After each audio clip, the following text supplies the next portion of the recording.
এটা হইল জিঞ্জিরা হাট। ঢাকা শহরের ভিতরে সবচেয়ে পুরান হাট হইল গিয়া এই জিঞ্জিরা হাট।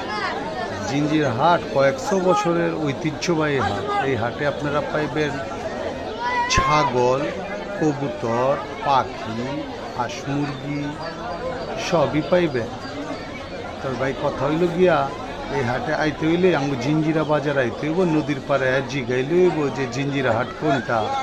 জিগাইতে পারেন কবে কবে বহে। এই হাট বহে হলো প্রত্যেক শুক্রবার আর হইল গিয়া সোমবার, 2 দিন হাট। অনেক পুরাতন হাট। আপনারা আসবেন, বাচ্চা কিনবেন, বড় হাঁস কিনবেন, সবই পাইবেন।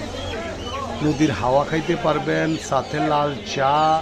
জিঞ্জিরা বাজারে আরেকটা বিখ্যাত জিনিস আছে, ওইটা হইতেছে কি মাঠা খেতে পারবেন। আর জিঞ্জিরা বাজারে ফুচকা হালিম তো আছেই, আর আছে হইলে আপনার নানান পদের বিরিয়ানি।